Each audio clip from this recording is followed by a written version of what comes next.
Yes, I'm the founder of the Minnesota Second Chance Coalition, which lobbied for criminal justice reforms and still does in Minnesota, and the Restore the Vote Coalition, which lobbies on voting rights restoration in Minnesota. And I've spent my entire professional life working in those two fields.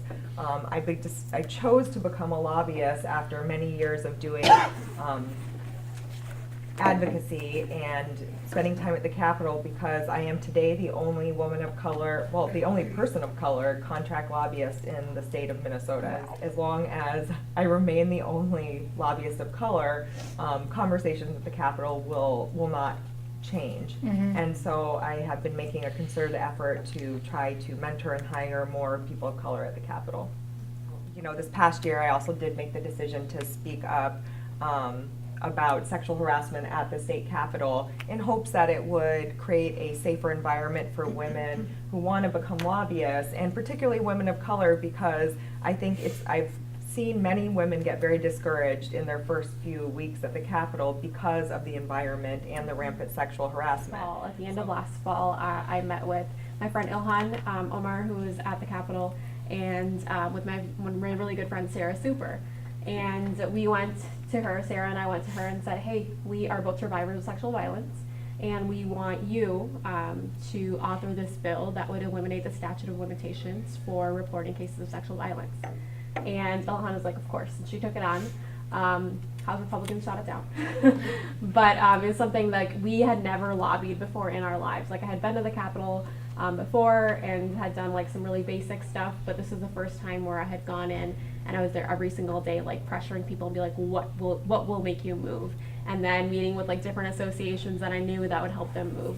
And I realized that this is what they didn't want us to know, that it's so easy to connect with your legislators, especially if you are a constituent. Because, and I have a constituent who is known for making really racist remarks, who is known for being extremely homophobic. And so when I went into his office, I was like, he's not gonna listen to me, but well, let's go anyways. And I went in and I said, hey, I live in your neighborhood, and I'm a survivor of sexual violence, and this is why this is important to me. And he co-authored the bill. Wow. That is the impact of going and meeting with your legislators. That is like grassroots lobbying at its finest, right? So when we go and we show like, hey, you are accountable to me because people from our neighborhood put you in office, that's what gets people to move.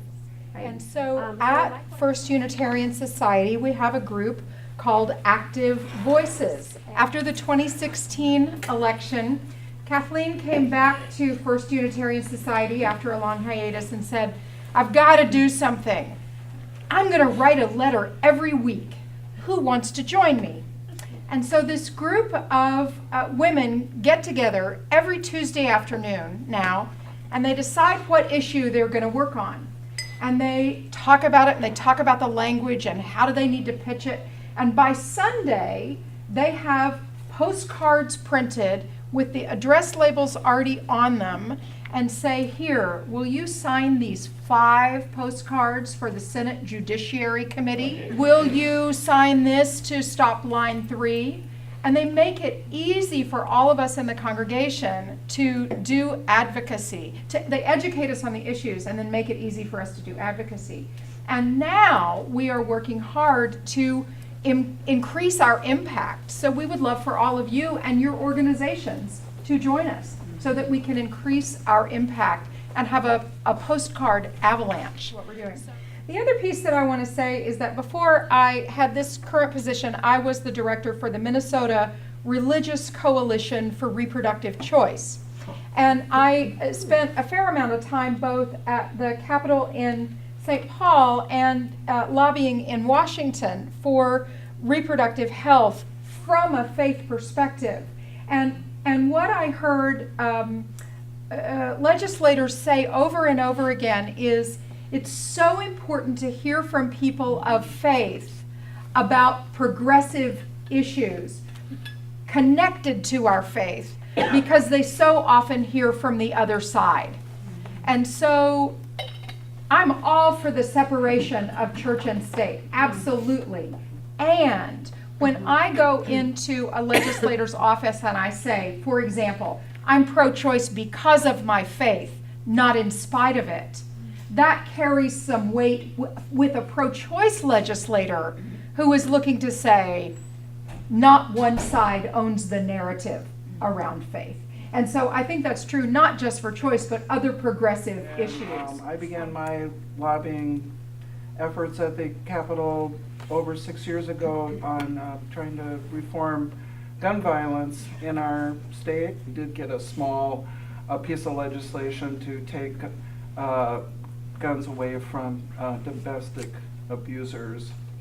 And the police department, actually, the police departments in our state backed that particular piece of legislation because they get harmed and killed when they go to answer calls for domestic violence where there's a gun in the home. You know, all of you who think that lobbying is a difficult proposition or daunting or something that you're not ready to take on, you can always go to one of these days on the Hill.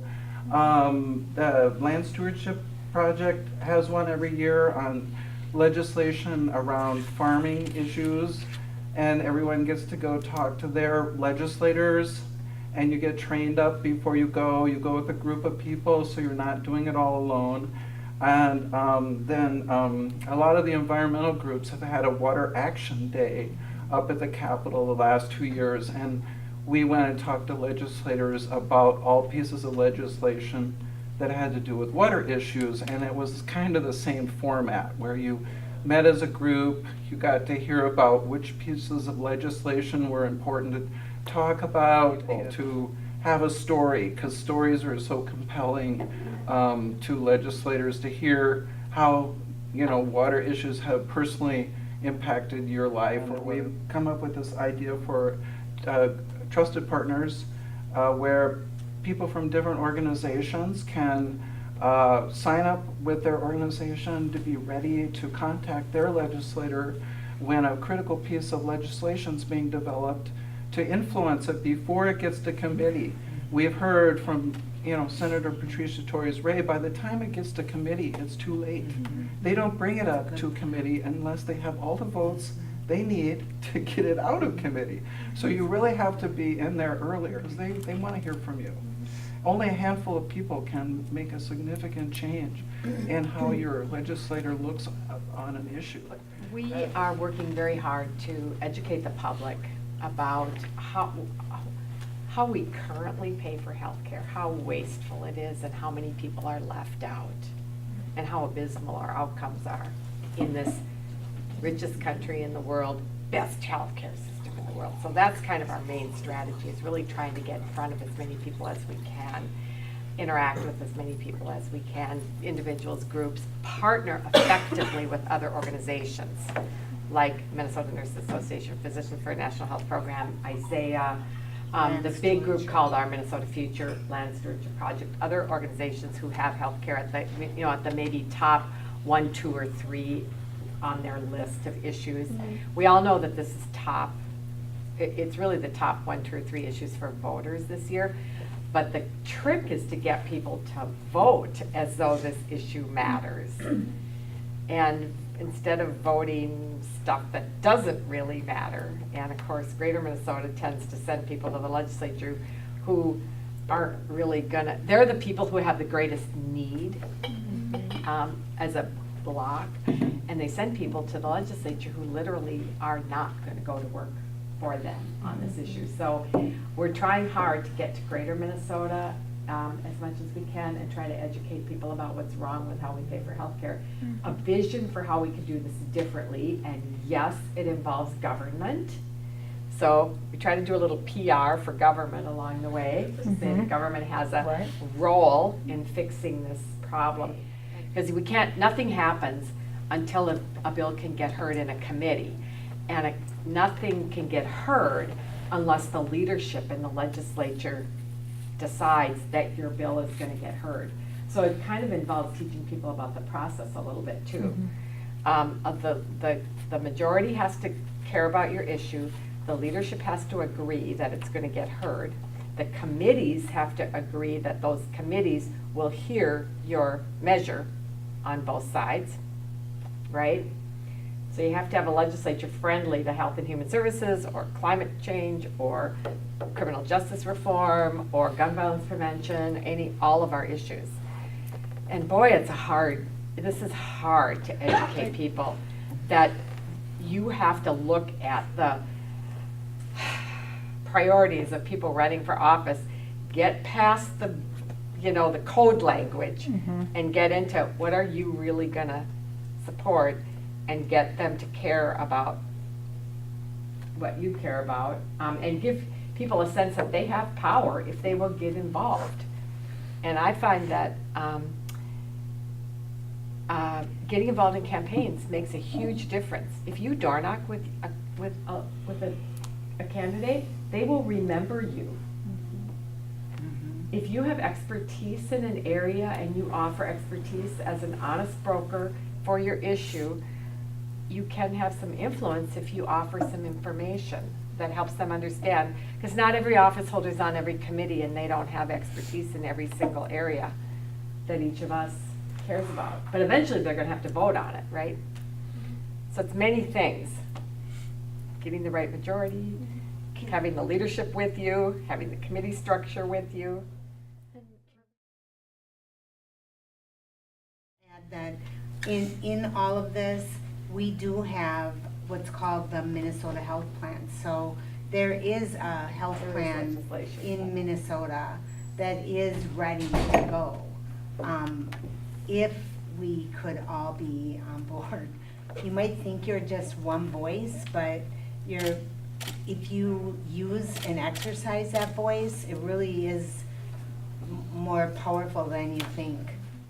If our congregation, which is not huge, can send out 200 postcards each week, imagine what congregations in greater Minnesota and in some other areas could do, and really we're trying to increase that impact. So we're planning a webinar in January. We have One a is I'm looking sign-up. at comprehensive probation reform. Minnesota has the highest rate of probation in the nation and the longest probation sentences. So we have a bill, we will be putting forward a bill that will cap probation lengths at 5 years. We'll also be introducing again the felony voting rights restoration bill, and another bill in criminal justice for veteran sentencing. So that will allow veterans to get special consideration given that they've served our country, and so that they won't have criminal convictions on their record. I also represent Everytown for Gun Safety, and we will be pushing criminal background checks on all gun purchases and gun violence restraining orders. And then probably related to this group, I also represent the Women's Foundation of Minnesota, and particularly the Young Women's Initiative. I'm going to be your lobbyist. So I'm going to be helping actually to train some of the young women to actually become lobbyists, and we are going to hopefully figure out what we're going to do, but of the issues they want to create greater economic opportunities for young women of color, and also look at issues of sexual violence and harassment. Wonderful. We're a nonpartisan group, so we reach out to all types of folks with different views to try to get them to come together and work on making sure that we address climate change in whatever way we can. There's wonderful solutions to our climate issues. But if our legislature is not pushing policy to get us there fast enough, we're going to be in a world of hurt. I mean, all the other issues that we all face are going to be so much harder to work on. So we're going to reassess depending on what happens in November. I am also serve on the board for Break the Iowa in State, Minnesota. And so we are going to push once again for the elimination of the statute that limits people from reporting when they can. None of my attackers can be reported now because now that I feel ready to do so, I cannot. And that should change, obviously. So we're going to work on it again. And if if you or anyone you know want to get involved in that initiative, we are working on that, and then also a little bit on violence against women. Fantastic.